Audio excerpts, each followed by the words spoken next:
Alors, bonjour à tous et bienvenue dans ce webinaire de Delubal Software. Donc aujourd'hui, dans ce webinaire, nous allons voir la conception et le calcul des panneaux CLT dans le logiciel de calcul RFM6. Donc je serai donc votre présentateur, Damien Tonnet. Et également, tout au long du webinaire, vous aurez Monsieur Cosmacia qui sera présent en tant que modérateur et qui pourra répondre à vos questions. Bonjour Damien, bonjour à tous, bienvenue à ce webinaire.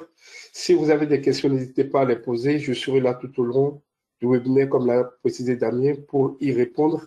Et bien évidemment, à la fin de ce webinaire, ce sera possible de nous envoyer vos questions. Et elles seront traitées assez rapidement. Bon webinaire à tous. Donc, pour les questions, vous pouvez passer via l'interface dédiée de GoToWebinar.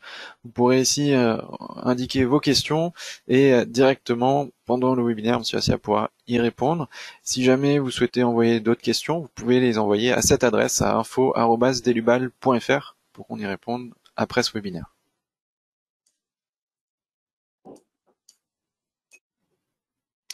Donc aujourd'hui dans ce webinaire on va voir différents points. Tout d'abord la partie modélisation des panneaux CLT, que ce soit des panneaux de plancher ou des panneaux de mur. On verra également la partie fonctionnement du module surface multicouche, à savoir que le module surface multicouche c'est lui qui va nous permettre de définir tout ce qui est composition des panneaux CLT. Et également, on va voir tout ce qui est évaluation des résultats, donc que ça soit au niveau des panneaux, mais aussi également au niveau des liaisons entre panneaux. On va voir les résultats qu'on peut sortir. Donc je vais attaquer tout de suite avec le logiciel RFM6. Donc là j'ai déjà un modèle de créé, alors il est vierge. Je vais juste vous montrer les données de base, donc ce qui a été renseigné initialement. Donc là le nom du projet. Vous pouvez après l'enregistrer donc au niveau du Delubal Center à ce niveau-là, ou bien après l'enregistrer où vous le souhaitez. À ce niveau-là, vous allez ici avoir le choix sur les modèles. Donc là on est parti sur un modèle 3D pour ce webinaire au niveau de la partie structure. Au niveau de la partie module, dans l'onglet module, on va pouvoir venir activer ici les modules qui vont nous intéresser pour le calcul. Notamment ici, on va tout d'abord venir activer le module vérification du bois et également le module surface multicouche. Là-dessus, le module vérification du bois, il va nous permettre de faire tout ce qui est vérification sur les poutres bois, comme on a pu voir dans un précédent webinaire déjà, mais également de faire tout ce qui est calcul au niveau des éléments surfaciques, que ce soit des surfaces orthotropes bois ou également des surfaces pour tout ce qui est panneau CLT. Au niveau de la partie CLT, on vient activer le module surface multicouche. Donc là, c'est indiqué, un exemple pour tout ce qui est plaques stratifiées ou panneaux CLT. Donc c'est lui qui va nous permettre de définir les compositions et c'est le module vérification du bois qui va nous permettre de faire les calculs, les vérifications sur nos panneaux CLT. À ce niveau-là, ici, j'ai gardé l'assistant de combinaison et de classification d'activer. Donc c'est lui qui va nous aider en fait à générer automatiquement tout ce qui est combinaison, combinaison de charge. On a également l'assistant de charge d'activer, donc là pour tout ce qui est charge climatique, neige et vent. Au niveau de la partie norme, ici on va venir choisir la norme qui nous intéresse. Donc là on choisit ici la norme Eurocode 0 plus bois. Donc là qui va nous permettre de générer des combinaisons spécifiques à l'Eurocode 5, notamment pour le LS caractéristique, le LS quasi permanent. Vous avez aussi un autre choix de norme compatible aussi pour le bois, c'est l'Eurocode 0 base plus bois, qui va vous permettre de générer les combinaisons de l'Eurocode 5, plus les combinaisons standards de l'Eurocode 0 à ce niveau-là. Donc ça va permettre notamment celui-ci de travailler sur des structures mixtes, quand on a de l'acier et du béton, qu'on souhaite faire des vérifications sur de l'acier, sur du béton, et qu'en plus aussi dans le modèle on fait du calcul sur du bois, on pourra prendre l'option base plus bois pour générer les différentes combinaisons. Avec ce choix de norme, on va également avoir le choix de l'annexe nationale. À ce niveau-là, on va pouvoir choisir l'annexe ici de la France et on va avoir la main pour pouvoir voir ce qu'il y a dans la norme avec son annexe et également des paramètres là qui vont nous intéresser pour la partie bois. Donc dans les deux onglets ici, on trouve tout ce qui est coefficient partiel ainsi que tout ce qui est facteur de combinaison. Mais ce qui va nous intéresser ici, c'est la partie CADEF ici qui sera disponible et qui va nous permettre de régler le coefficient de fluage qui s'applique ici dans notre modèle. Donc on règle un CADEF global à notre modèle. Donc là, on peut choisir classe de service 1, 2 ou 3, ou bien après, on peut également renseigner sa propre valeur de CADEF. Donc là, moi, je passe avec 0,6 pour une classe de service 1. Je peux valider et on peut continuer. On va pouvoir choisir ici le groupe de normes qui nous intéresse. Donc là, ici, c'est le groupe de normes pour l'assistant de charge, avec ici la référence Eurocode 1. On retrouve d'autres normes internationales également disponibles. Et là, on choisit l'annexe qui nous intéresse. Donc là, c'est la partie qui va nous permettre de gérer les assistants de charge neige et vent au niveau des chargements climatiques. Et ensuite, on aura la partie réglage de normes pour notamment la partie bois, vérification du bois. Donc là, on va pouvoir choisir l'Eurocode 5. Vous avez d'autres normes internationales qui seront également disponibles. Et là, on va pouvoir choisir l'annexe qui nous intéresse. Donc là, on reste avec l'annexe de la France. Dans l'onglet norme 2, en principe, vous n'avez rien à régler puisqu'on n'a pas activé de module dédié à ce niveau-là. Et on peut passer dans l'onglet paramètres et options. Alors ici, on a notamment le choix de l'orientation de l'axe global Z. Ici, donc j'ai choisi de l'orienter vers le haut pour cet exemple de ce webinaire à ce niveau-là. Vous pouvez choisir de l'orienter comme vous le souhaitez. Je passe dans l'onglet suivant, paramètres du modèle. À ce niveau-là, j'ai déjà renseigné une adresse. Donc ici, vous pouvez renseigner l'adresse d'un projet. Vous pouvez également renseigner les informations par rapport aux références clients du projet. Vous pouvez indiquer aussi les informations par rapport à vous qui travaillez sur ce projet-là. Et ici, on peut directement indiquer une adresse sur la carte. Donc là, vous avez un certain nombre de recherches disponibles. Et ici, vous pouvez indiquer une adresse. Ça va récupérer automatiquement les données sur la zone de neige, zone de vent et zone de sismicité. Et la partie neige et vent sera récupérée notamment pour la partie assistant de charge climatique. Donc là, j'ai pris l'adresse ici des bureaux de Delbal Software à Paris pour ce webinaire. Et donc là, j'ai les infos sur la neige, la zone de vent et également sur la zone de sismicité. Donc là, je peux quitter à ce niveau-là. Bon, là, comme j'ai revalidé, il reprend les données. OK. Et c'est bon. Dans les onglets suivants, en principe, vous n'aurez pas de modification à effectuer. Terrain, historique, on n'aura pas de modif à effectuer à ce niveau-là. Ici, on va pouvoir donc retrouver ici le plan de travail avec sa grille de points et on va venir commencer par créer le modèle. Alors pour créer le modèle, on peut tout de suite attaquer la modélisation ou bien créer les différentes données. Là, je vais créer notamment les références des épaisseurs de nos panneaux. Comme ça, on va déjà voir comment créer des panneaux CLT. Donc ici, je vais directement double-cliquer dans le navigateur de données sur épaisseur. Ou bien vous pouvez faire clic droit, nouvelle épaisseur. Et ici, on va venir définir notre référence d'épaisseur pour notre premier panneau CLT. Donc, comme on a activé le module surface multicouche, on a le type d'épaisseur couche qui est disponible. Si le module n'était pas activé, cette option-là ne serait pas disponible au niveau de RFM6. Ici, on va pouvoir venir donc choisir le référence couche, et puis ici on retrouve l'onglet couche. Au niveau de la composition des panneaux, on peut venir définir manuellement ces panneaux. Donc si on veut le faire, on peut venir définir directement une épaisseur, définir un matériau. Donc on va voir déjà comment créer un matériau pour un pli de panneau. Donc ici, je vais venir ouvrir la bibliothèque.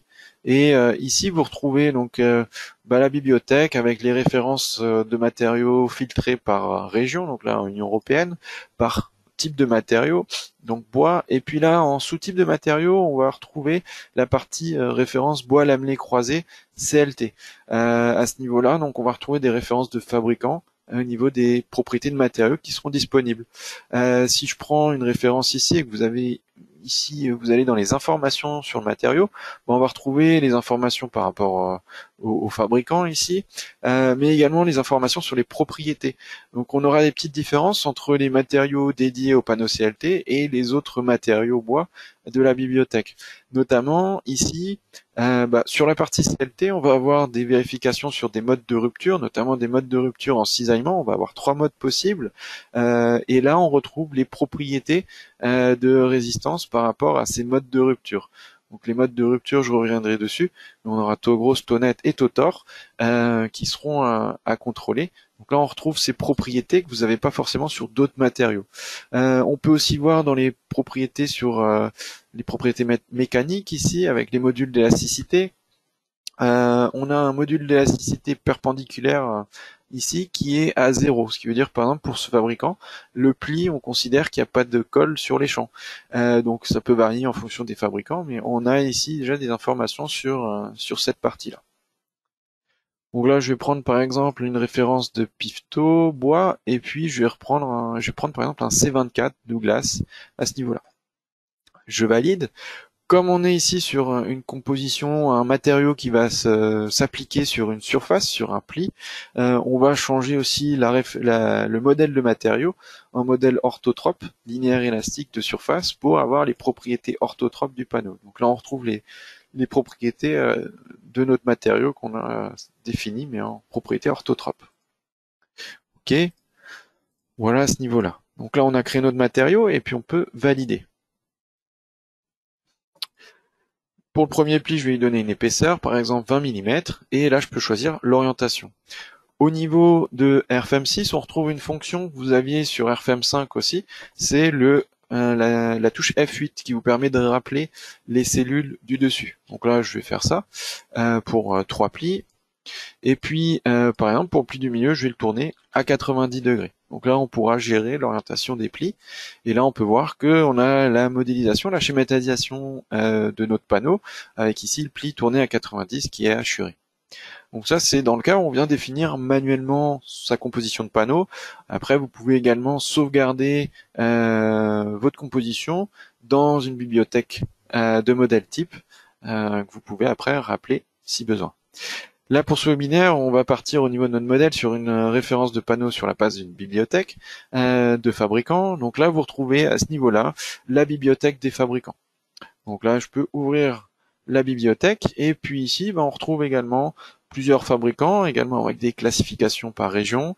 Ici, on va rester par exemple sur le fabricant Pifto bois et on va partir sur un Hexa 1 en Douglas. Et pour nos murs, on va prendre du 3 plis en 120 à ce niveau-là. Pareil ici au niveau des bibliothèques de panneaux, vous retrouvez aussi un petit point d'information ici pour pouvoir avoir les informations. Par exemple, on peut voir que pour ce fabricant, pour ce panneau, les cols, on n'a pas de colle sur les champs pour chaque pli. Et puis on retrouve des informations sur la géométrie, par exemple ici la largeur des planches au niveau des plis pour chaque direction. Et également, vous avez ici les facteurs de modification de rigidité, donc là-dessus, K33, K88. On verra ça justement dans la fenêtre de composition des panneaux. On aura une partie où on aura les facteurs de modification de matrice de rigidité qui seront disponibles. Mais là, on peut aussi avoir les informations à ce niveau-là. OK, et je valide et je récupère le panneau. Ici, on a dit que c'était nos panneaux de mur, donc on pourra également, dans l'onglet général, venir ajouter une petite annotation pour dire que ça va correspondre à nos murs. Donc là, dans le titre, on a l'indication mur qui est récupérée. Ici, on a d'autres onglets, on va revenir par la suite dessus au cours de ce webinaire. Ici, je passe dans l'onglet réduction de rigidité, et ici, on retrouve justement la partie facteur de modification de rigidité, K33 notamment, et K88. Donc là-dessus, vous pourrez retrouver sur notre site, on a un article technique qui vous présente un peu cette partie-là pour le calcul. Ça va être des données qui sont en principe données par les fabricants.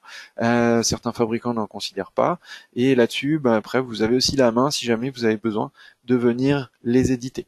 Donc là, après, vous retrouverez notre FAQ qui vous permet aussi de récupérer, d'avoir des informations éventuellement sur la méthode de calcul de ces facteurs. On va également avoir d'autres options pour les panneaux CLT, notamment ici la possibilité de venir régler la partie calcul de rupture de la section nette et rupture dans le plan de collage. Ici notamment on va pouvoir venir activer des vérifications à des modes de rupture. Justement les modes de rupture que je vous ai indiqué tout à l'heure dans les propriétés de matériaux, on en a deux qui seront possibles d'activer à ce niveau-là. Donc si on vient désactiver, on aura un seul mode de rupture qui sera le mode de rupture de taux grosse. Si on vient l'activer, on aura le mode de rupture de Tonet et Totor qui seront vérifiés. Donc là-dessus, je vais juste passer sur le PPT. Et justement, donc si on vient désactiver l'option, on aura au niveau de nos panneaux CLT un seul mode de rupture en cisaillement qui sera contrôlé, c'est le taux gros, donc sur l'épaisseur totale du panneau. Donc la vérification par rapport à la section brute. Si on vient activer l'option, on aura deux modes de rupture qui se rajoutent à la vérification. Mode de rupture 2 qui correspond à la section nette, ici, donc pour chaque direction au niveau de chaque pli. Et puis ici, le troisième mode de rupture, c'est au niveau des surfaces collées, donc c'est au niveau du plan de collage. Lié à l'effet de torsion, on aura ce mode de rupture qui sera au niveau du cisaillement qui sera contrôlé, qui correspond à Totor. Donc on aura taux gros, taux net et Totor qui pourront être vérifiés avec la vérification des panneaux CLT. En principe, du coup, la partie où on a les trois modes, ce sera plutôt adapté pour les murs. Donc là, on pourra la conserver au niveau de notre paramétrage pour l'épaisseur de panneaux CLT à ce niveau-là. Donc là, je vais valider et on va venir créer une nouvelle référence. Alors, on va copier par exemple celle-ci, on va venir la modifier. Ici, la deuxième référence va être pour nos planchers. Donc là, je peux changer et je définis la référence plancher. Et au niveau des couches, on va aller venir ouvrir la bibliothèque pour récupérer une autre composition, cette fois-ci en 5 plis. Pourquoi pas celle de 160 d'épaisseur, donc un Hexa 1 5L 160 en Douglas, et on le récupère. On retrouve ici la composition des panneaux, les épaisseurs, les orientations de plis, et également là pour les planchers, je vais par exemple venir désactiver l'option pour vérifier les deux modes de rupture supplémentaires, Tonet et Totor. Donc ce sera tout sur cette deuxième épaisseur de surface, et puis on va valider.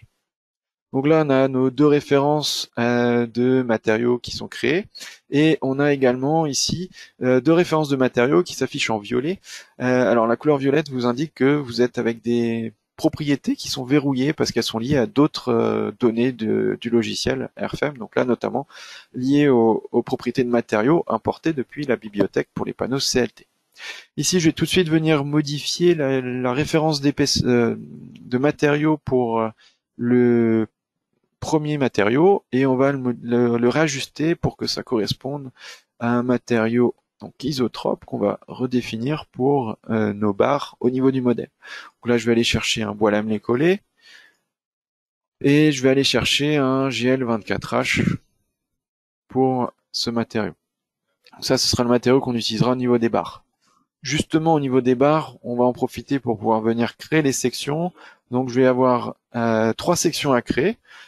Ici, je vais pouvoir soit ouvrir directement la bibliothèque, choisir une référence de section, soit également, je peux aussi venir corriger, je suis dans une section rectangulaire, je peux directement réajuster le titre de ma section, RM1 150 par 150, ce qui va correspondre à nos poteaux. Je vais la dupliquer, je vais venir ajuster la largeur et je duplique encore et je réajuste cette fois-ci la hauteur. Vous pouvez également, si vous voulez ne pas passer par les titres pour modifier les sections, passer dans l'onglet paramètres ici et là vous retrouvez la possibilité de gérer directement la hauteur ou la largeur de votre section. Donc là on a nos références matériaux, sections épaisseur qui sont créées. On va valider ici, donc là on va retrouver également nos sections, et maintenant on va pouvoir passer à la partie modélisation. Donc pour la modélisation ici, moi je vais directement passer sur le tracé. Vous pouvez éventuellement créer directement des surfaces en orientant le plan de travail comme vous le souhaitez. Ici moi je vais passer par la création d'abord de lignes, et ensuite on va venir générer nos surfaces. Donc je crée les lignes de cette façon. Ici on va donner un angle au niveau de la façade, et puis on ferme ici. Ok, donc là on a nos lignes de créer. Cette ligne là je vais venir la diviser, donc soit faire un clic droit, soit on retrouve également les raccourcis à ce niveau là dans la barre d'outils. Donc là je vais pouvoir diviser la ligne par n nœuds et je vais diviser par 3 nœuds. Je valide. Donc là maintenant j'ai une ligne qui est divisée en 4 lignes, et puis ce que je vais faire c'est que je vais supprimer les éléments qui ne me seront pas utiles pour la suite. Donc là, je garde 2 nœuds qui vont me servir pour mes poteaux, et puis les lignes ici qui vont correspondre à nos voiles. Pour générer les éléments, on va sélectionner juste les lignes et les 2 nœuds de nos poteaux, et puis on va aller dans la fonction copier-déplacer. On va faire une copie sur Z à 3 mètres de haut, et puis on va aller dans l'onglet numérotation et options pour venir activer la fonction lier les pas. Donc là, dans lier les pas, je vais pouvoir connecter les nœuds entre eux avec une barre. Donc chaque nœud copié, on va avoir entre chaque nœud copié une barre qui va être créée. Donc là, je viens créer ma barre. On va dire que notre barre, c'est une poutre standard au niveau de la définition. Et puis on va venir définir la section, donc là qui est bien la section RM1 150 par 150 pour nos poteaux. Et puis idem au niveau des lignes, on va générer des surfaces entre les lignes copiées, et à ce niveau-là, je vais venir définir la référence pour nos murs. Donc là, on est bien sur la référence de l'épaisseur numéro 1, et ici en type de rigidité, on reste sur une rigidité standard. Ok. Ok. Je reviendrai plus tard sur tout ce qui est options ou paramètres qu'on peut avoir au niveau notamment des surfaces. Donc là, ici, on a nos voiles et nos poteaux qui se sont créés. On va juste venir créer ici une ligne pour venir fermer cette zone-là et venir créer notre panneau de plancher. Le panneau de plancher, ici, je vais venir sélectionner l'option sélectionner les lignes de contour, et ici, je vais choisir l'épaisseur numéro 2, et je vais venir sélectionner directement les lignes de contour de notre surface. Ça vient fermer la zone avec une seule surface pour notre plancher. Ici, cette surface, ce panneau de plancher, je vais demander à le diviser, à le couper. Pour cela, je vais venir sélectionner cette ligne-là, et puis je vais la copier. Alors je vais la copier 3 fois, sur la direction Y à 2.5, Z je vais mettre 0, et puis ici au niveau de l'option numérotation et options, on va devoir désactiver tous les paramètres de lier les pas. Donc je viens les désactiver, je viens décocher la fonction lier les pas, et donc on va juste faire 3 copies à 2,50 m sur Y. Donc là je valide, là on retrouve nos surfaces, enfin nos lignes et notre surface. Ce qui va nous intéresser, c'est maintenant de demander à diviser la surface. Donc je vais venir faire un clic droit, et je vais faire diviser la surface avec des lignes d'intersection, et de cette façon, maintenant, une fois que j'ai fait ça, on peut voir que maintenant on a 4 surfaces pour notre plancher, et les lignes ici sont coupées, donc là, c'est-à-dire que cette partie-là, je peux la supprimer. Avant de continuer, on va pouvoir déjà venir réajuster l'affichage graphique, par exemple avec un code couleur en fonction des épaisseurs. Donc je vais aller dans le navigateur ici, sur l'onglet avec l'œil, donc c'est le navigateur affiché, et je vais pouvoir venir changer avec un code couleur au niveau des surfaces par épaisseur. Ici, on va pouvoir donc venir réajuster ça. Donc ici, on a un code couleur qui s'applique au niveau de nos surfaces. Une fois qu'on a fait ça, on va pouvoir éventuellement venir créer tout ce qui est liaison entre surfaces, venir ajouter des ouvertures au niveau des barres. Juste avant de faire ça, je vais venir rajouter les barres qui nous intéressent ici. Et ensuite, je viendrai créer les ouvertures de nos surfaces, puis les articulations entre notre panneau de plancher et les panneaux de mur. Donc là, je vais juste venir sélectionner les lignes qui sont ici. Je vais double-cliquer pour modifier les propriétés des lignes et venir activer les propriétés de barre. À ce niveau-là, on va pouvoir venir définir donc la section. On va prendre la section numéro 2, et sur la partie générale, on va venir activer la partie articulation. Donc au niveau des articulations, on va venir définir des articulations pour libérer les moments aux extrémités autour de Y et de Z. Donc on va rester avec l'articulation de base. Vous retrouvez ici les degrés de liberté, éventuellement la définition de radar et les options de non-linéarité qui sont disponibles. On va définir cette articulation de barre en début mais également en fin de barre à ce niveau-là. Et au niveau de cette barre-là, on va également considérer un excentrement. Donc, je vais activer l'option excentrement et au niveau des excentrements, on va venir considérer ici qu'on vient excentrer. Donc, on vient positionner, on va utiliser la face de référence qui sera la face supérieure de notre barre. On va venir faire un décalage pour aligner cette face avec la face inférieure de notre panneau de plancher. Donc là, on passe avec un objet de référence qui sera une surface. On va venir sélectionner une de nos surfaces ici et on vient l'aligner avec la face inférieure de notre panneau de plancher. Également, ce qu'on va activer, c'est le décalage axial des barres.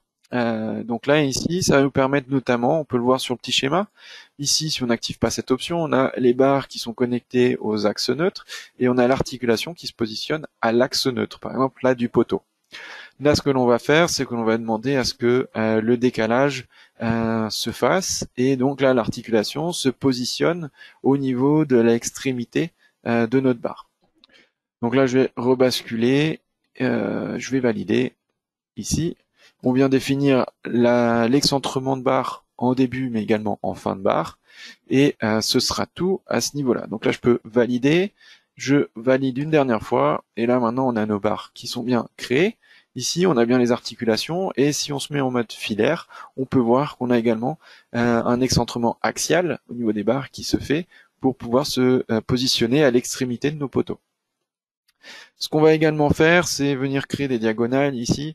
Donc là, ce qu'on peut faire, c'est directement, par exemple, utiliser les poteaux qu'on a modélisés pour pouvoir venir directement, en maintenant la touche contrôle, on les déplace au niveau de la tête, et là, on peut voir que ça crée une copie juste en déplaçant l'extrémité du haut.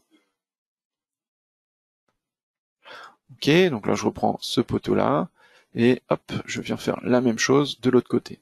Les poteaux sont, enfin, les éléments en diagonale sont créés, je viens juste les modifier en faisant un double clic, on les passe en poutre treillis et on va venir changer la section en 100 par 100. Ok. Et maintenant, ce qu'on va pouvoir faire, c'est venir créer des ouvertures. Donc pour les ouvertures, on va venir définir un nouveau système de coordonnées. Donc pour cela, je viens créer un nouveau système de coordonnées. Et ici, on va pouvoir rajouter un système défini par 3 points. L'idée, c'est de pouvoir se positionner selon le plan qu'on a défini, qui n'est pas, qui est légèrement en biais à ce niveau-là. Donc là, on va venir définir un plan par 3 points.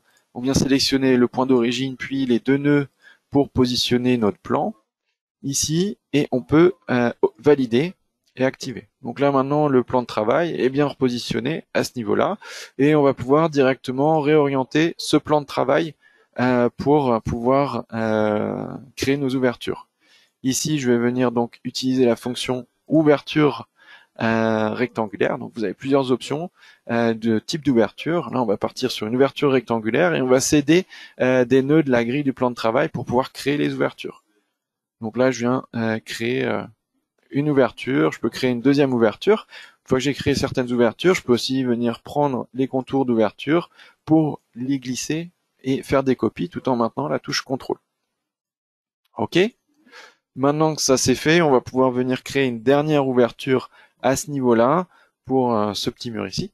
Donc là, je vais repasser dans le plan global et je vais repositionner le repère ici. Donc là, j'ai bien le repère avec la grille dans le bon plan et je viens venir créer une nouvelle ouverture à ce niveau-là.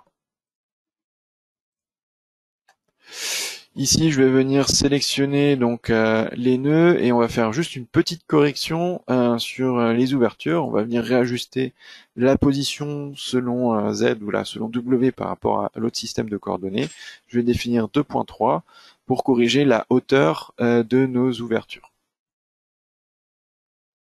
Ok. Donc là, à ce niveau-là, bon, on a pratiquement fini pour ce première partie. La grille de plan de travail, je peux venir la désactiver, j'en aurais plus forcément l'utilité. Et ce qu'on va pouvoir passer maintenant, ça va être sur la définition des articulations, des liaisons entre surfaces au niveau des lignes. Donc là, pour cela, on va pouvoir passer dans le navigateur données, et on va aller au niveau des options pour les lignes. Et là, au niveau des types pour les lignes, on va retrouver l'option articulation lignite. Donc là, on peut double-cliquer, on va pouvoir définir les articulations lignitiques. Donc là, on retrouve l'option l'articulation lignée comme on pouvait avoir dans RFM5, sauf que la nouveauté dans RFM6 à ce niveau-là, c'est que vous allez pouvoir créer plusieurs références d'articulation lignée et les assigner à différentes lignes de différentes surfaces dans le modèle. Si après vous avez besoin de modifier justement une de ces références, ça modifiera automatiquement cette définition à toutes les autres lignes où elles ont été assignées au niveau du modèle. Avant, dans RFM5, on devait retoucher, remodifier chaque articulation individuellement ou faire une sélection de plusieurs articulations pour pouvoir toutes les modifier. Là, on pourra directement modifier la référence qui est assignée à différentes lignes de surface. Au niveau de ces articulations, on va pouvoir définir les degrés de liberté. Ici, par exemple, si on avait ici des raideurs au niveau des connecteurs, on pourrait venir renseigner directement les raideurs que l'on a là. Donc soit renseigner les valeurs, soit passer via des formules ou des paramètres, donc des variables que l'on peut définir dans RFM6. Là ici, je vais rester sur juste une libération en rotation au niveau de l'axe X. Et puis autre point, vous avez des options de non-linéarité également qui sont disponibles à ce niveau-là, que vous n'avez pas forcément dans RFM5. Donc là, on retrouve des options de non-linéarité qui seront disponibles pour les articulations lignques. Dernier point sur les articulations, ici on vous avez aussi un petit schéma qui vous indique le repère local de votre articulation. Donc à savoir que systématiquement, pour une articulation, vous aurez l'axe Z qui sera perpendiculaire au plan de la surface que vous articulez, l'axe Y qui sera donc dans le plan de votre surface articulée, et l'axe X qui correspondra à l'axe de la ligne. Ici, je vais pouvoir maintenant venir assigner aux surfaces et aux lignes notre articulation. On va juste préciser que là, c'est par exemple l'articulation pour les planchers. On peut créer plusieurs articulations dans un même modèle. Donc là, je vais venir sélectionner maintenant une surface et venir sélectionner les lignes de contour de ma surface auxquelles je vais venir assigner les articulations. Donc là, je sélectionne les différentes lignes. C'est une première méthode possible pour définir les articulations que l'on voit aujourd'hui dans ce webinaire. Je valide, et une fois que j'ai fait mes définitions pour la première partie, je vais venir créer une nouvelle référence d'articulation. Ça va être toujours la même définition. Là, on va se contenter juste d'une libération en rotation pour nos liaisons. Et cette fois-ci, ça va être pour les murs. Donc là, je vais pouvoir venir sélectionner les murs. Alors, je vais sélectionner les murs ici et articuler en pied. Ça n'a pas d'utilité forcément pour ce rez-de-chaussée, mais ça sera intéressant pour la suite, par rapport aux copies. Après, je pourrais venir supprimer les articulations que j'ai éventuellement définies pour le rez-de-chaussée. Donc là, je valide. Une fois que vous avez défini et sélectionné vos lignes, vos surfaces, on peut valider. Et là, on va avoir maintenant nos articulations qui sont appliquées. Donc, on peut voir ici la schématisation, la représentation de nos articulations. Ces articulations, vous avez la main dessus sur la taille d'affichage directement avec un clic droit pour pouvoir jouer sur les dimensions d'affichage, sur la densité, sur la quantité d'articulation, sur la schématisation que vous voulez afficher au niveau du modèle. Ok. Et maintenant qu'on en a fait ça, ce qui va nous intéresser, ça va être par exemple de venir rapidement créer un modèle de plusieurs niveaux. Donc là, je vais venir sélectionner l'ensemble et directement, avec toujours la touche contrôle, d'enfoncer, je vais faire un glisser, déplacer 2 fois.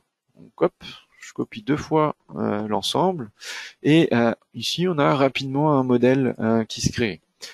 Ici, on a des lignes superposées puisqu'on avait des lignes continues, des lignes coupées. Donc là, on va rapidement aussi corriger cela et on va venir connecter, diviser ces lignes-là pour venir supprimer ces superpositions de lignes à ce niveau-là. Donc pour cela, je vais utiliser la fonction ici, diviser les lignes, les barres, et je vais faire juste un lasso au niveau de nos lignes de plancher. Ok, donc là maintenant, on n'a plus de lignes superposées à ce niveau-là. Dernier point, avant de passer à la suite, on va juste corriger ici l'inclinaison de notre toiture. On va donner un angle à notre toiture. Alors l'idée c'est de pouvoir venir, alors je vais copier ce nœud-là, ici, donc une copie à 1 mètre.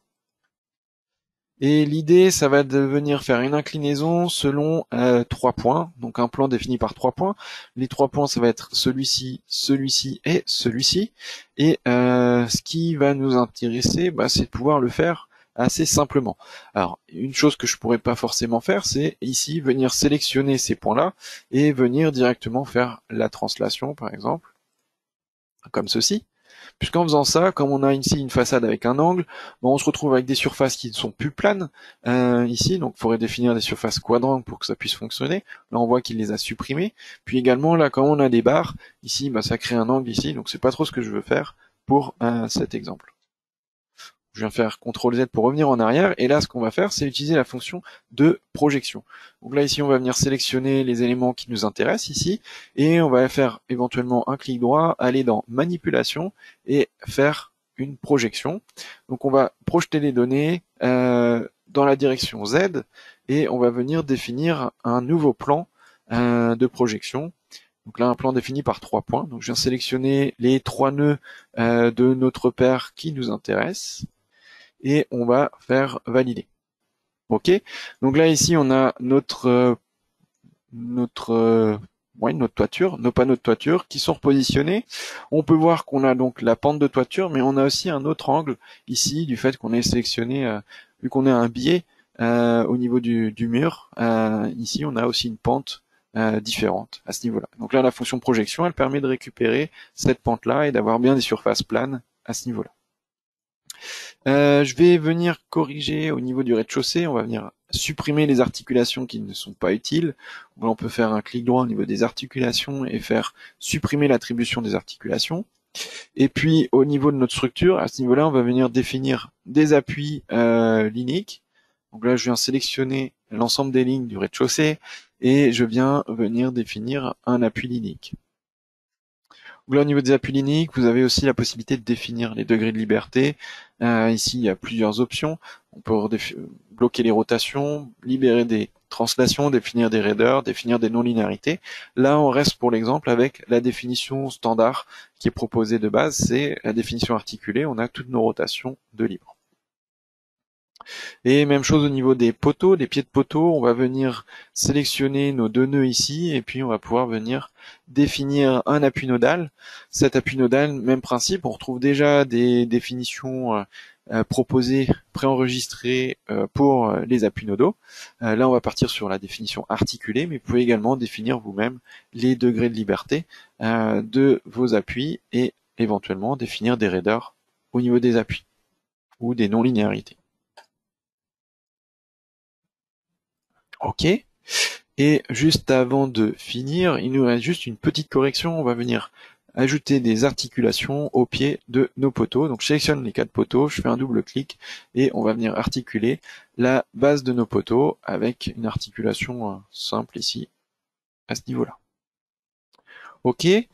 On va pouvoir poursuivre et on aura donc à définir le chargement. Donc on va pouvoir voir comment définir le chargement, et juste après on verra les petits points à contrôler encore éventuellement sur un modèle ici avec des panneaux CLT avant d'exécuter le calcul. Et on verra aussi tout ce qui est paramétrage au niveau des panneaux, ce qu'on peut régler pour les vérifications. Donc au niveau du chargement, je vais venir définir ici au niveau de la fenêtre des cas de charge, différents cas de charge. On a ici le premier cas de charge poids propre qui est créé, qui correspondra au poids propre du modèle des éléments modélisés.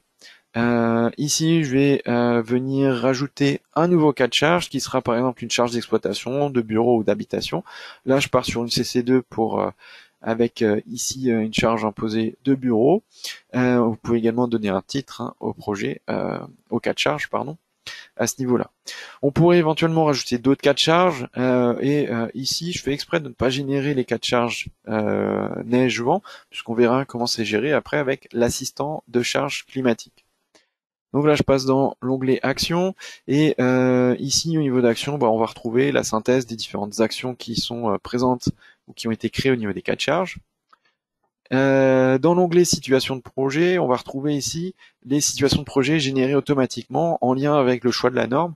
Notamment ici, donc on retrouve l'ELU qui correspond à l'ELU de base ici, et puis des ELS caractéristiques et quasi permanents qui sont les ELS spécifiques, les combinaisons spécifiques générées par rapport à l'Eurocode 5. Donc le caractéristique ici, on peut voir qu'on n'a que les actions variables qui sont considérées, et puis là dans la quasi permanente, on peut voir que ici on a dans l'expression de combinaison l'intégration du CADEF directement au niveau de l'expression de combinaison.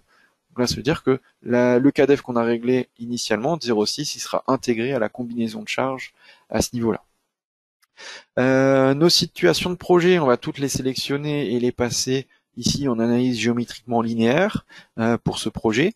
Et puis, ce que l'on va venir activer comme option, c'est l'option considérer les cas de charge inclusifs, exclusifs. Notamment, ça va nous permettre ici de faire des règles pour considérer que certains cas de charge agissent uniquement avec d'autres cas de charge, et au contraire aussi que certains cas de charge ne doivent jamais agir avec certains cas de charge. Donc ça, c'est ici qu'on pourra définir éventuellement des règles spécifiques à ce niveau-là. Donc là, on va venir définir une nouvelle règle, et ici pour cet exemple, je vais dire que mon cas de charge CC1 doit toujours agir avec mon cas de charge CC2. Ça nous permettra de réduire certaines combinaisons et ici de considérer que systématiquement le poids propre agit avec ici notre exploitation. On n'aura jamais le poids propre seul sans exploitation pour notre exemple. Donc là c'est une hypothèse qu'on prend pour ce modèle-là. Après vous êtes libre de pouvoir générer les combinaisons comme vous le souhaitez, histoire ici de vous montrer ce qu'on peut faire au niveau de ces réglages de fonctions inclusives ou exclusives. Ok. Et puis après, on peut passer au niveau des combinaisons d'actions qui sont générées. Et ensuite, au niveau des combinaisons de charges. Et pour nos combinaisons de charges, ici, on peut voir qu'on a bien le CC1 avec le CC2, mais on se retrouve pas avec le CC1 seul. Puis après, avec une combinaison CC1 plus CC2. Et puis après, on retrouve ici notre combinaison caractéristique avec que la charge variable et la combinaison quasi permanente avec l'intégration du CADEF dans la combinaison. Ok. Là, je peux valider et on va pouvoir continuer. Ici, on va passer sur les assistants de charge climatique. Donc pour cela, on peut, dans le navigateur, aller dans la partie assistant de charge et venir activer la partie charge de neige. À ce niveau-là, on va pouvoir venir définir ici le type de toiture et venir sélectionner les contours ici de notre toiture. Donc là, je sélectionne les cadenas de contour de notre toiture à un versant. Je vais pouvoir aller dans la partie paramètres. Ici, on retrouve les données qui correspondent à l'adresse que l'on a renseignée initialement dans les données de base du modèle. Et éventuellement, après, vous pouvez aussi passer sur une définition manuelle de ces propriétés-là. Là, on retrouve la zone et l'altitude qui sont reprises. Vous allez après dans l'onglet cas de charge et là on peut voir qu'il nous demande en fait dans quel cas de charge générer la charge de neige. On n'a pas créé de cas de charge, donc on va pouvoir lui demander directement en cliquant sur cette icône pour générer les charges manquantes. Je peux valider et poursuivre. Donc là maintenant je retrouve le cas de charge créé. Et puis on va pouvoir passer sur la partie charge de vent, donc pour générer les cas de charge. Et après on viendra charger aussi notre cas CC1 et notre cas CC2 avec des charges surfaciques. Pour les charges de vent, ici, on va pouvoir venir préciser également le type de configuration. Et puis là, venir sélectionner les nœuds de contour de la base du bâtiment et les nœuds de contour de la toiture.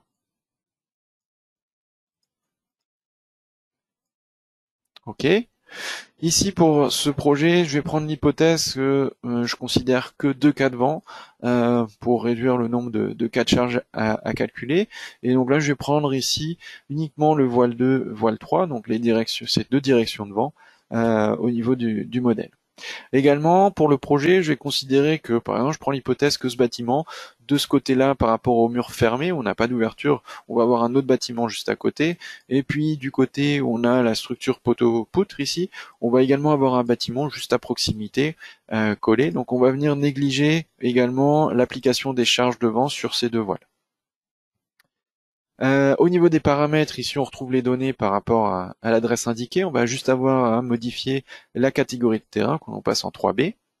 Et puis, on peut passer sur la partie cas de charge. Donc là, j'ai 4 cas de charge à générer et je vais lui demander directement de générer les cas de charge automatiquement.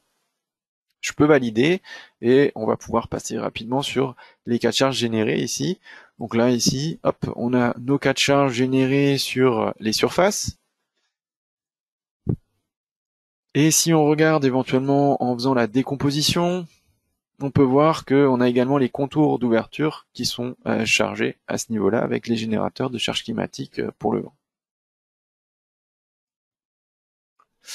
Je repars juste sur les cas de charge CC1, CC2. On va venir appliquer des charges au niveau des surfaces. Donc je peux par exemple venir sélectionner ici nos surfaces de plancher et de toiture. Et je vais venir appliquer une première charge surfacique, un premier type de charge surfacique ici. Alors je vais définir une charge de moins 100 décanewtons par mètre carré qui s'appliquera sur nos planchers. Je vais faire appliquer suivant. Alors, je vais différencier après la charge pour la toiture. Je vais la corriger avec une charge de moins 50, mais je le ferai juste après. Là, ici, j'ai juste fait appliquer et suivant, ce qui me permet de rester dans la fenêtre et de changer le cas de charge pour pouvoir maintenant venir appliquer une charge surfacique de 250 décanewtons que je vais venir appliquer uniquement sur les planchers. Donc là, je vais faire un lasso sur mes planchers et je peux valider et fermer la fenêtre. Donc là, j'ai mes charges sur mes planchers. Je viens juste corriger la charge appliquée en toiture en poids propre et je la change à 50, moins 50 décanewtons par mètre carré. Ok. Donc là, le modèle est fini pour pouvoir passer après au calcul. On va juste avoir quelques points encore à contrôler sur la partie CLT, c'est-à-dire contrôler l'orientation de nos panneaux, l'orientation des plis pour vérifier le sens de portée des panneaux, et ensuite regarder la partie paramètres par rapport aux vérifications ELU, ELS que l'on va effectuer. Donc pour contrôler les plis des panneaux, on peut faire ça de deux façons. Première chose, c'est de passer par la partie la fenêtre des épaisseurs. Et ici, on a le tableau des couches. Ici, je vous avais dit qu'on reviendrait sur ces onglets. On a le premier onglet ici qui va nous permettre ici notamment d'ouvrir une fenêtre sur lequel vous allez retrouver la représentation du modèle avec juste les surfaces qui correspondent à l'épaisseur que vous avez définie, aux couches que vous avez définies. Et sélectionner dans la fenêtre de modifier l'épaisseur. Ici, quand on va passer sur les lignes du tableau, donc sur les plis qui sont identifiés là, on va pouvoir avoir ici l'affichage, une indication avec l'affichage, l'orientation du pli que l'on sélectionne. Si je passe sur le deuxième pli, on voit que là on est à la verticale. Si je passe sur le dernier pli extérieur, il est à l'horizontale. Donc là on a une première correction qu'on devra effectuer, c'est tourner les plis de nos murs, tourner l'axe local de nos surfaces de murs pour pouvoir réorienter les plis de notre panneau. Si je reste toujours avec cette fenêtre ouverte, je passe sur la deuxième référence d'épaisseur, j'ai l'affichage qui se réajuste et maintenant je peux aussi passer sur les plis pour contrôler leur orientation. Là, on peut voir qu'on aura une correction à effectuer, notamment sur les plis pour nos panneaux de toiture. Voilà, je peux quitter. Et puis, l'autre possibilité pour les visualiser, c'est de passer dans l'onglet affiché du navigateur et au niveau des surfaces, venir choisir l'affichage avec la direction des couches et les indices. Les indices vont permettre ici de visualiser les numéros des plis et de contrôler leur orientation au niveau du modèle. Donc là, je peux voir le pli 1 et 3, et donc les deux plis extérieurs sont orientés à l'horizontale pour les murs, et là, à la verticale pour le pli intérieur. Et puis également, on peut revoir, on a nos panneaux de plancher, panneaux de toiture, ici, qui sont également à corriger au niveau de l'orientation. Donc on va pouvoir corriger ça. Je vais venir sélectionner les panneaux de mur. Donc je peux passer soit par là en venant faire des sélections lasso, soit je peux aussi passer directement via le navigateur, sélectionner la référence de nos panneaux de mur ici, et puis double-cliquer sur une des surfaces de mur. Ici on va venir activer l'option axe spécifique.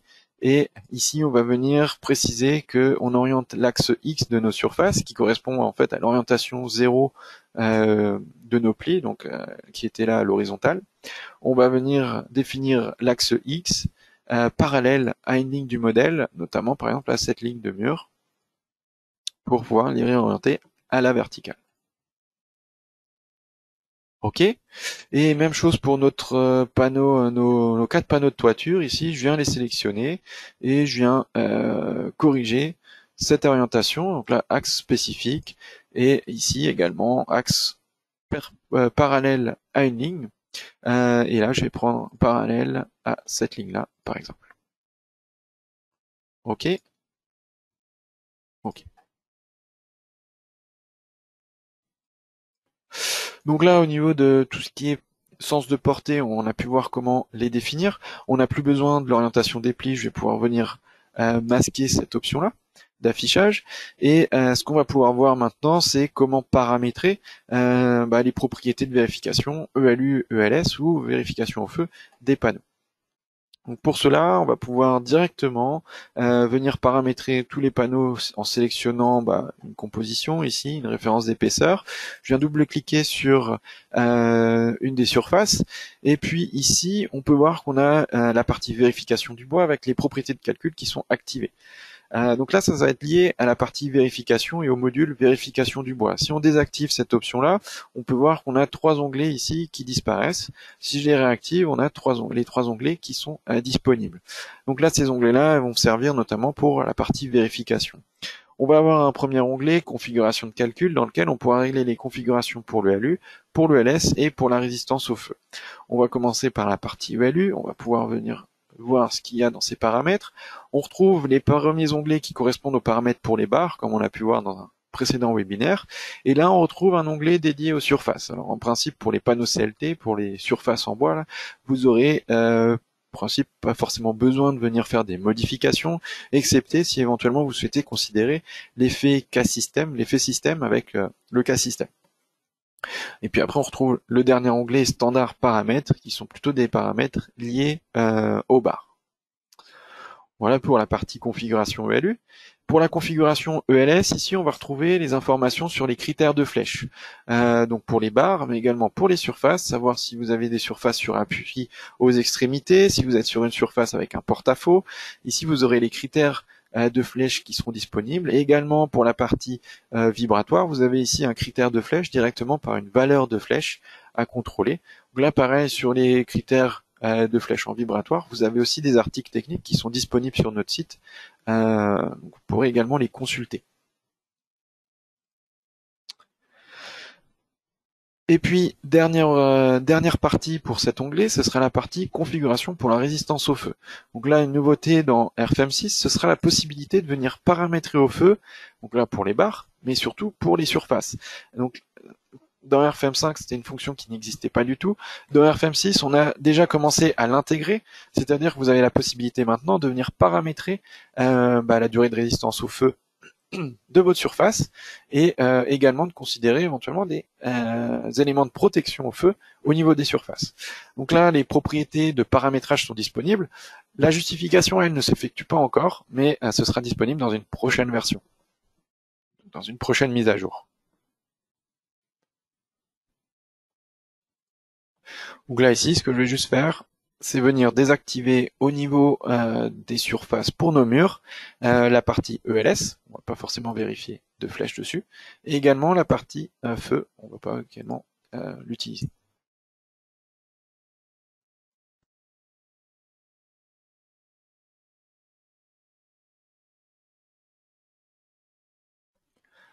On peut passer ensuite dans l'onglet flèche, et à ce niveau-là, on va pouvoir retrouver les paramètres pour les réglages de flèche. Alors je vais revenir dessus juste après pour plutôt les panneaux de plancher sur cette partie-là. Et dernier onglet, ce sera la partie vérification du bois avec des types spécifiques. Notamment ici, on aura la partie classe de service qui pourra être réglée. Donc classe de service, celle-ci qui sera différente de celle, qui peut être différente éventuellement de celle définie initialement pour le CADEF global, puisqu'ici ce sera en lien notamment avec les vérifications ELU. Je valide et je peux passer maintenant à la définition des compositions pour nos panneaux de plancher et du coup aussi de toiture, on a défini. Je passe dans l'onglet donc configuration de calcul. Ici, je vais conserver la partie ELU, ELS, je vais juste désactiver la partie feu. Et je vais aller dans l'onglet flèches. Au niveau des réglages pour les flèches, on va pouvoir régler le type de surface, est-ce qu'on est sur une surface supportée aux extrémités, si on est sur une surface en porte-à-faux. Donc là on aura le choix, ça changera le critère de vérification de flèche pour le LS. On pourra ensuite venir préciser la référence des déplacements, c'est-à-dire soit on est sur un système non déformé, soit on est sur un plan de référence défini par l'utilisateur, soit on est sur une surface parallèle déplacée, c'est-à-dire que là on aura un plan déplacé par rapport au point de déplacement nodal minimal de notre surface. Et on contrôlera la flèche par rapport à ce point, à ce plan déplacé ou au plan de référence de l'utilisateur. Là, nous, on reste avec l'option qui est proposée par défaut, c'est le système non déformé à ce niveau-là. Ensuite, on pourra régler le type de définition pour les longueurs de référence.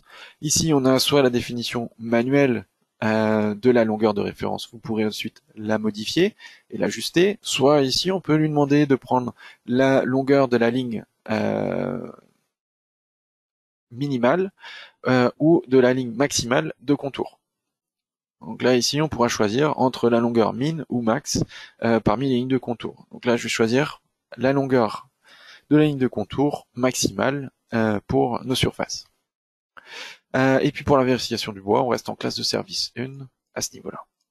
Donc là on a pour la partie paramétrage fini et on va pouvoir passer dans la partie vérification pour le CLT. Donc là ici on va pouvoir passer dans les tableaux et là vous avez le tableau vérification du bois. Ici on va retrouver donc les résumés par rapport aux différents points qu'on a paramétrés ou qu'on va vérifier. On va notamment faire le calcul aux ELU, ELS et ELS caractéristiques et quasi permanents. Pour les objets à calculer, on va pouvoir désactiver la partie barre. Alors notamment ici, je peux par exemple aussi venir sur les barres pour pouvoir venir désactiver les propriétés de calcul au niveau des barres. Ok. Et puis dans la partie barre, ici on va pas calculer les barres. On va se concentrer uniquement sur les surfaces pour ce webinaire.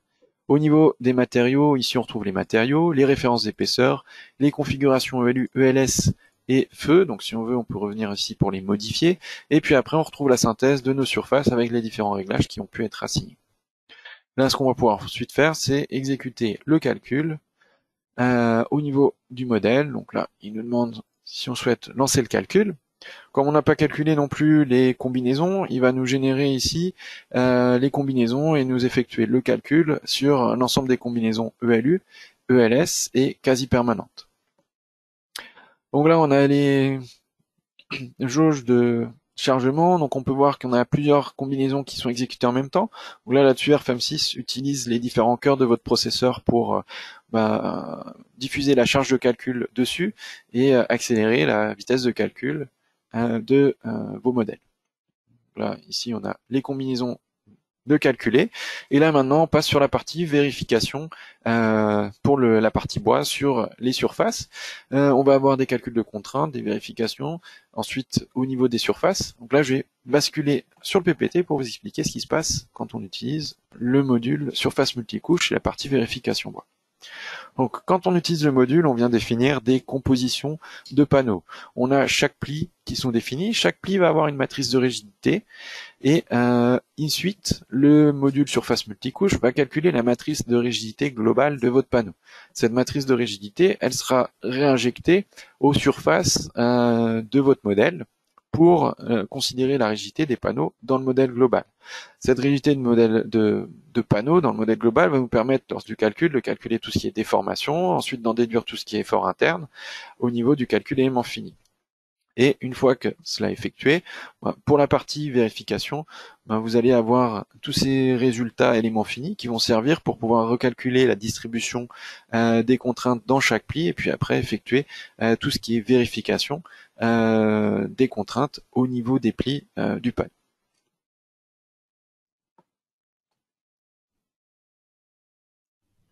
Donc là, on a le calcul qui est effectué. Au niveau des résultats, on aura deux possibilités pour l'affichage ou la consultation des résultats. Une première est la visualisation graphique des résultats. On pourra passer par le navigateur de résultats. La seconde sera de passer par les tableaux. Si on regarde la première partie avec le navigateur, ici vous retrouvez des résultats qui sont affichés graphiquement, mais qui sont, contrairement à ce qu'on pouvait avoir dans RFM5, où on avait des résultats affichés pli par pli, là on a des résultats qui correspondent à l'enveloppe de l'épaisseur totale de vos plis. Donc là, c'est l'enveloppe des plis et c'est les ratios sur l'enveloppe des plis qui s'affichent. Donc là, on n'a plus besoin de jongler entre chaque pli pour pouvoir visualiser les résultats de votre panneau. Tout de suite, on a l'enveloppe qui s'affiche graphiquement. Ici, vous avez des options aussi pour pouvoir visualiser, par exemple, au niveau du modèle, faire des affichages, par exemple ici, visualiser que les résultats, par exemple ELS. Donc là, on visualise que ce qui se passe au niveau des surfaces de plancher. On peut aussi visualiser que ce qui se passe au niveau de l'ELU. Ici, donc là on pourra récupérer et visualiser les résultats à l'UALU.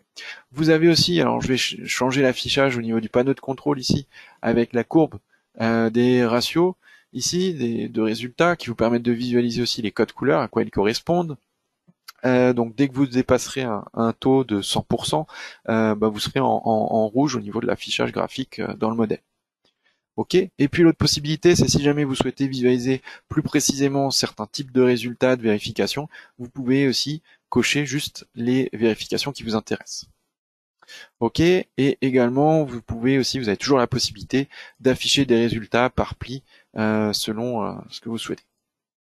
Ok. Donc là, je rebascule sur l'affichage ici, les valeurs max à ce niveau-là.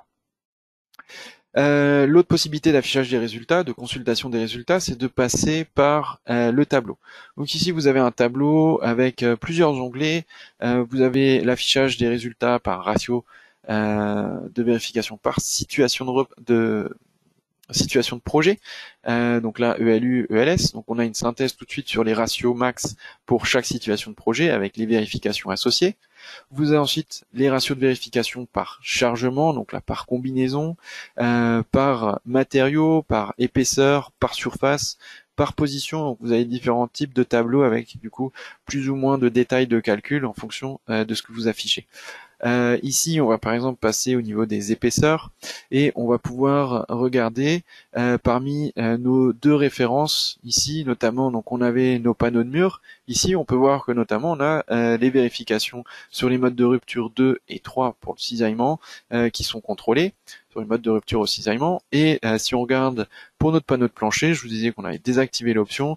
Là, on a uniquement le mode de rupture 1 qui est contrôlé. Donc là ici, si je passe par exemple sur un des ratios, ici sur une des vérifications, je peux double-cliquer dessus, ça va me permettre d'ouvrir la fenêtre de détail de résultats. Donc ça, on va retrouver ici les détails, mais on va aussi notamment retrouver quelque chose qu'on n'avait pas avant dans RF Laminate sur RFM5, c'est ici les détails de calcul avec les formules de calcul. Donc là, vous avez les formules de calcul, vous pouvez les envoyer également au rapport d'impression si besoin à ce niveau-là. Autre chose qu'on n'avait pas forcément en détail, c'est cette partie-là, les parties diagrammes. Donc là, ici, on a le diagramme avec le taux de travail, mais on peut aussi lui demander directement dans cette fenêtre-là d'afficher les contraintes, les distributions de contraintes dans les plis du panneau. Donc là, on peut choisir les types de contraintes à afficher et visualiser les contraintes dans les plis du panneau. Si je passe par exemple maintenant sur le panneau de plancher, ici, hop, je prends n'importe quelle vérification sur le plancher, je rebascule ici, on va aussi pouvoir, par exemple, sur le panneau de plancher, si je me mets sur le taux XZ ici, on peut voir ici notre résultat de contrainte, et ici en principe vous aurez la contrainte par rapport au cisaillement roulant qui sera disponible, et pour celle-ci je pourrais basculer sur le taux YZ si je souhaite le visualiser graphiquement. Ici je retrouve mon cisaillement roulant au niveau de nos plis ici.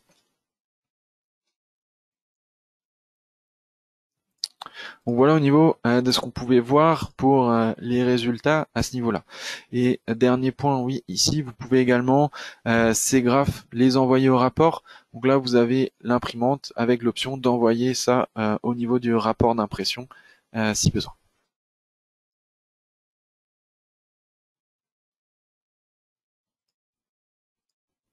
Ok. Donc là, on a vu des différents points. Dernier point maintenant sur ce modèle, ce sera de regarder au niveau des articulations, des liaisons entre panneaux. Donc ça, notamment dans RFM6, vous allez pouvoir les visualiser et graphiquement, également sous forme de tableau. Donc là, on va juste passer sur une combinaison. Je vais prendre par exemple celle-ci et je vais basculer maintenant sur la partie analyse statique. Sur la partie analyse statique, bon, vous pouvez bien sûr récupérer et visualiser les résultats sur les déformations, sur les efforts internes. Ce qui peut être intéressant au niveau des surfaces éventuellement, c'est de visualiser les résultats par pli. Donc vous pouvez visualiser ici les résultats par exemple d'efforts ou de contraintes.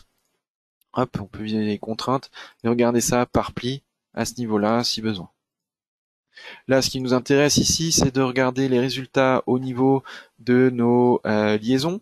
Alors, j'ai juste masqué le maillage. Évidemment, on peut également régler le maillage. Là, on n'est pas passé dessus, mais vous avez ici la main pour pouvoir régler la taille du maillage élément fini. Je vais juste venir le masquer et on va regarder ce qui se passe au niveau des articulations. Au niveau des articulations, vous avez ici la partie affichage des résultats pour les libérations, pour les articulations linéiques. Et là, ici, vous avez les déformations et les forces. On va pouvoir regarder ici, visualiser les efforts normaux dans l'axe de nos articulations. À ce niveau-là, on les voit graphiquement, on voit les diagrammes. On peut visualiser ici les efforts VY, VZ au niveau de nos articulations. Ces résultats graphiques, vous les avez également dans les tableaux, donc on peut basculer ici sur les résultats par ligne et aller dans les résultats de force d'articulation linéique. Ici, on peut visualiser donc les résultats. On retrouve les résultats le long de la ligne en plusieurs points par rapport au maillage. Vous retrouvez également les résultats, le total, la moyenne et la résultante qui seront disponibles dans les tableaux. Ces résultats d'articulation, vous pouvez aussi les afficher autrement, c'est-à-dire par exemple ici je veux isoler juste ces résultats pour nos 3 articulations linéiques. Je peux venir les afficher directement en diagramme. Donc ici je peux afficher les diagrammes de résultats, permet de les avoir sur une page dédiée ici. Ici je retrouve, alors j'ai des résultats hauts, je vais venir les retirer, je vais venir réactiver juste les efforts normaux et nos efforts de cisaillement. Et là, je retrouve juste les efforts de mon articulation, enfin, de mes 3 articulations qui sont alignées ici. On peut également venir ici faire un lissage. Alors, on peut faire un lissage global sur la totalité. Par exemple, un lissage uniforme ici. On retrouve ici la synthèse du lissage par rapport à la somme, la moyenne. Vous pouvez également faire un lissage localisé, c'est-à-dire que là, on peut venir directement, par exemple, si on souhaite lisser que sur une portion, par exemple, ici, je vais lisser sur de 0 à 1 mètre, on va voir ce que ça fait. Ici, vous pouvez définir donc un lissage sur 0 à 1 mètre. Ok, on peut en définir plusieurs. Là, je vais faire valider. Et ici, je vois ma zone de lissage qui s'affiche là avec les résultats par rapport à la zone de lissage pour chaque diagramme. Hop, je peux faire glisser, je peux venir repositionner, redimensionner cette zone de lissage pour éventuellement regarder ce qui se passe à certains points. Donc ça, vous avez cette possibilité-là au niveau des lissages sur les diagrammes de résultats. Ces diagrammes ici aussi également, vous pouvez demander à les envoyer au rapport d'impression si besoin. Donc ce sera tout pour cette partie-là au niveau de ce modèle. Je vais basculer juste sur un autre projet pour pouvoir montrer dans le cas où on a des panneaux de plancher qui seraient continus sur des murs ou sur des poutres. Comment on peut le traiter. Donc pour cela, on va passer sur le modèle numéro 2. Et ici, donc on a juste fait une symétrie du modèle, on a créé des ouvertures supplémentaires et on a rajouté ici un système poteau-poutre au milieu au niveau de l'ouverture. Ici, ce qui nous intéresse, c'est de regarder, donc au niveau des planchers, on a supprimé les articulations qu'on pouvait avoir, les articulations linéiques qu'on pouvait avoir sur certaines lignes, puisque là, on a un panneau qu'on va considérer en appui, sur le poteau, sur notre mur, et là également des panneaux de plancher qui seront en appui sur nos poutres. Ici, donc, on a un panneau continu, donc l'articulation, on est venu modifier, on est venu articuler la tête de mur ici pour faire la continuité de notre plancher. Ici actuellement, notre plancher, au niveau des poutres de support qui sont, on peut le passer en transparence, on le voit ici, il est fixé de façon rigide. Par défaut, si on ne définit aucune liaison, on est encastré avec les éléments. Donc là, on va voir justement ce qui se passe et comment on peut aussi améliorer ça pour la suite. Donc là, j'ai créé juste un cas de charge exemple où j'ai chargé qu'une seule partie du plancher de notre modèle. là, on a nos charges surfaciques à ce niveau-là, et on va voir les résultats que l'on a si on applique et on exécute le calcul.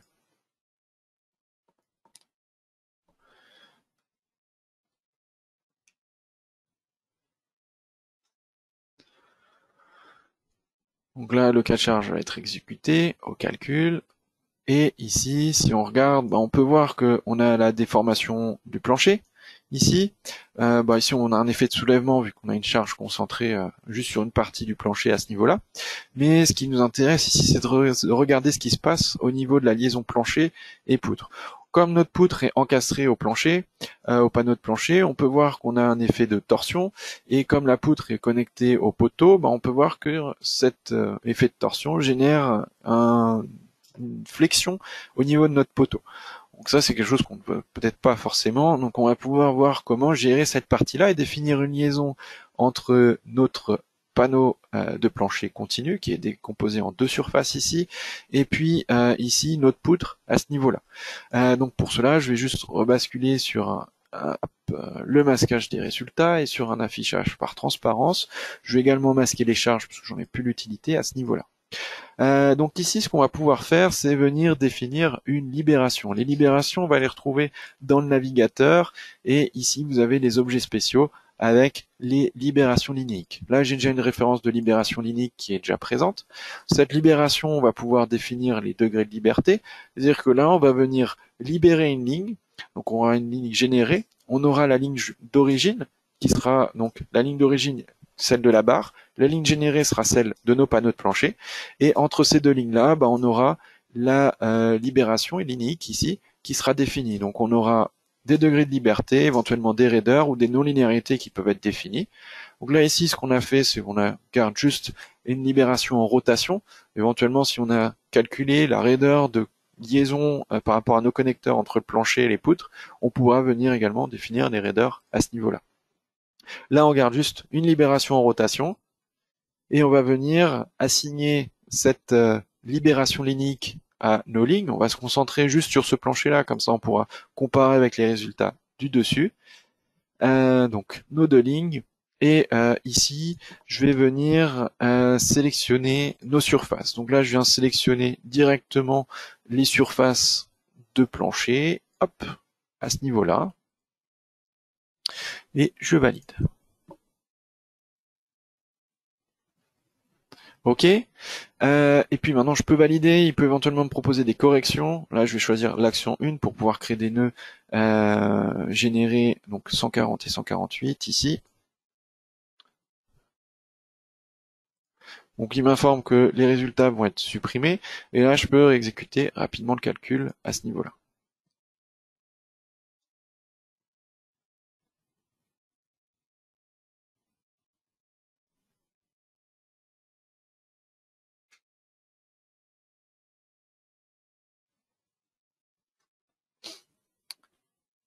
Ok, et ici maintenant on retrouve les résultats. On peut constater qu'ici on a bien toujours la même déformation avec le soulèvement ici. On a une légère peut-être rotation au niveau de nos poutres ici, qui est liée d'une part à l'excentrement et aux efforts horizontaux qu'on peut avoir. Mais si on regarde au niveau du poteau, on n'a plus l'effet de flexion qu'on avait tout à l'heure. Si on regarde juste au-dessus, là ici on n'a rien fait, donc là on retrouve toujours l'effet de flexion et la torsion aussi au niveau de nos poutres de support. Ok. Ici à ce niveau-là, également au niveau des libérations linéiques, vous pourrez aussi visualiser les résultats. Donc les résultats seront aussi disponibles. Alors si je change l'affichage ici, vous pourrez également graphiquement visualiser les résultats au niveau des libérations. Et on peut également visualiser, donc on a graphiquement la possibilité aussi de récupérer les résultats de nos libérations linéiques. Ok. Donc là c'était le petites informations par rapport au cas où on a des panneaux de plancher continus sur une poutre ou bien sur des murs. L'autre point ici que je vais rapidement vous montrer, c'est le cas où justement ici on peut avoir des appuis avec des concentrations d'efforts. des points de singularité. Donc justement, on va voir ce qui peut se passer à ce niveau-là. Les points de singularité, on peut les visualiser graphiquement déjà avec l'analyse statique. Là, je vais directement exécuter la partie vérification du bois juste sur nos panneaux de plancher pour qu'on puisse déjà voir aussi ce qui se passe directement au niveau des résultats de vérification sur nos panneaux de plancher. Là, au niveau de la partie vérification bois, je repasse sur les données. On va juste faire un calcul ELU à ce niveau-là. Sur la combinaison 1, où on a nos charges poids propres plus charges d'exploitation qui sont combinées. C'est le cas le plus défavorable ici pour notre plancher. Et puis, je vais basculer après. Au niveau des objets à calculer, j'ai considéré que le plancher de mon premier niveau à ce niveau-là pour m'intéresser qu'à cette partie-là au niveau des résultats. OK, et je vais pouvoir exécuter le calcul.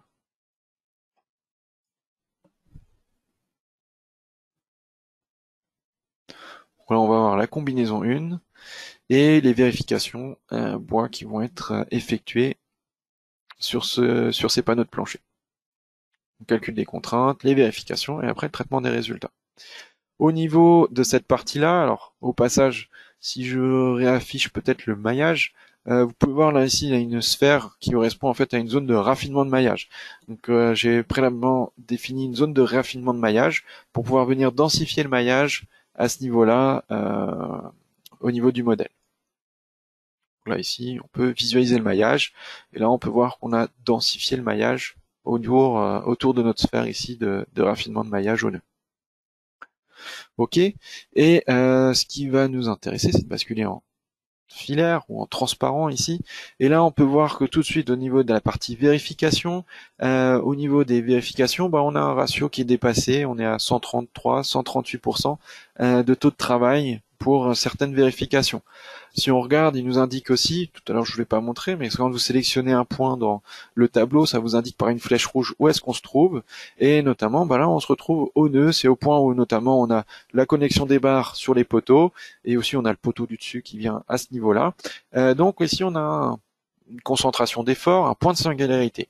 Le raffinement de maillage, il est présent, mais plus on va raffiner petit, plus en fait on va venir augmenter et les valeurs, les résultats, et du coup on va venir augmenter les efforts, les contraintes au niveau du point. Donc ça, c'est lié au calcul élément fini. On peut se retrouver avec des points de singularité à certains points du modèle, notamment là où vous avez des appuis ponctuels ou éventuellement des points d'appui au niveau de certains angles. Ici, on va voir justement comment venir lisser ou travailler sur cette zone de résultat. Une possibilité serait éventuellement, par exemple, de venir couper les panneaux juste avant ce point-là, donc faire des coupes d'angle au coin des panneaux. Une autre possibilité est de définir une zone de lissage. Une zone de lissage, on va pouvoir le faire. Alors, on va retrouver la fonction comme on avait sur RFM5 avec la définition de région moyenne. Dans RFM6, ça s'appelle les ajustements des résultats de surface. Et ici, on va pouvoir venir définir justement une zone d'ajustement. Cette zone d'ajustement, on a le choix entre différentes géométries. On va partir ici sur une géométrie rectangulaire et puis on va venir définir la dimension. La dimension ici, je vais venir définir sa dimension par une formule. Pour la formule, je vais prendre la largeur de mon poteau plus la demi-épaisseur de chaque côté, mais du coup ça revient à prendre l'épaisseur du panneau de plancher. Et je vais faire fois tangente 35 degrés. Hop, donc là j'ai la valeur qui est calculée. Je vais copier cette donnée-là, cette formule, ok, et que je vais reprendre également pour la dimension B. Donc là directement, vous pouvez passer par là pour définir les formules à ce niveau-là. Ici vous avez les réglages éventuellement sur les ajustements, vous pouvez effectuer différents réglages à ce niveau-là. Vous pouvez également définir des zones où vous avez des résultats nuls éventuellement. Et puis là je vais assigner au nœud. Donc là, je vais venir sélectionner le nœud à sélectionner pour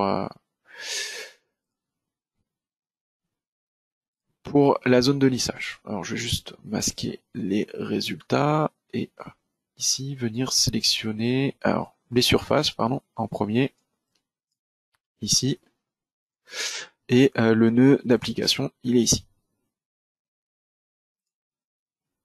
Alors peu importe, comme on a des lignes libérées, on a aussi des nœuds générés.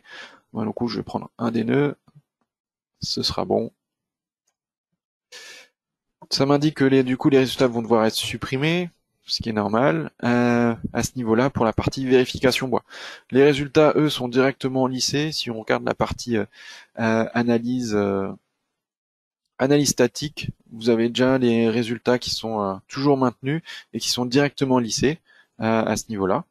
Ok. Et là, je vais juste réexécuter le calcul pour la vérification bois pour voir ce que ça a fait comme l'impact de cette définition de zone de lissage sur la vérification bois. Donc tout à l'heure, on avait un taux de travail à 138%. Là, on peut voir que au niveau de la vérification, on n'a plus ce taux de travail à 138%. On est passé ici à 64% de taux de travail max au niveau du modèle. Vous avez aussi les indications à ce niveau-là dans le tableau. Vous avez, si vous êtes inférieur à 1 ou si vous êtes supérieur à 1, vous aurez une croix rouge ici. Donc vous avez la coche verte qui s'affiche. Ici, on va pouvoir visualiser de nouveau au niveau du modèle. Donc là, on est venu lisser les efforts et du coup les contraintes que l'on pouvait avoir en ce point. Donc là, on peut retrouver maintenant ici notre échelle de couleur également avec la zone lissée. Donc après, éventuellement, cette zone de lissage, on peut venir la faire glisser ou venir créer à différents autres points du modèle des zones de lissage si besoin. Donc voilà ce qu'on pouvait voir et ce que je souhaitais vous montrer dans ce webinaire à ce niveau-là. Et voilà. Donc par rapport aux services en ligne disponibles sur notre site, vous pourrez retrouver notamment les outils GeoZone Tools qui sont disponibles. Donc c'est les cartes en ligne avec, vous pouvez renseigner l'adresse d'un projet pour récupérer les informations sur la zone de neige, zone de vent, zone de sismicité. Vous avez un certain nombre de recherches qui sont disponibles gratuitement à ce niveau-là. Vous avez également une partie dédiée à tout ce qui est propriété de section. Vous pouvez retrouver sur notre site. Ça permet d'avoir tout de suite des informations sur des propriétés de section. Si vous en avez besoin, vous recherchez directement la section et vous récupérez les informations sur ces propriétés. Vous avez aussi sur le site de Delubal Software un large choix et une large bibliothèque de FAQ et de bases de connaissances. N'hésitez pas à consulter ces bibliothèques si vous recherchez des points spécifiques ou des thématiques. Vous pouvez directement effectuer une recherche. Vous trouverez là une liste sur différents points. Par exemple, on l'a vu tout à l'heure pour les facteurs de modification de rigidité avec K33, K88, mais également vous avez des FAQ ou des bases de connaissances sur les articulations linéiques, sur les panneaux CLT, sur différentes thématiques. Vous pourrez retrouver ça sur notre site directement. Je vous invite également à consulter les modèles qui sont disponibles au téléchargement. Donc là aussi, on a plus de 3000 modèles. Vous trouverez notamment les modèles de ce webinaire dans cette bibliothèque de modèles à télécharger. Vous pouvez également consulter nos chaînes YouTube ou bien également notre site où vous retrouverez les vidéos de nos webinaires, également des vidéos techniques, tutoriels qui sont disponibles. Donc vous pouvez les consulter. Si besoin, vous pouvez également passer sur la boutique en ligne directement pour passer une commande en ligne ou sinon pour avoir des informations tarifaires. Nous pourrons également vous renseigner si besoin, donc n'hésitez pas à nous contacter. Et puis si ce n'est pas déjà fait ou si vous découvrez le logiciel, n'hésitez pas à tester le logiciel. Vous avez une version d'essai qui est disponible pour 90 jours, qui vous permettra de tester les différentes fonctionnalités des logiciels RFM6 avec ces modules. Je vous invite également à vous inscrire à notre newsletter. Donc ça, vous pouvez le faire directement sur la page principale du site de Delubal Software. Vous retrouvez ici le lien d'inscription. Ça vous permettra notamment d'être tenu informé sur nos prochains événements, nos prochains webinaires à ce niveau-là. Donc n'hésitez pas à vous y inscrire.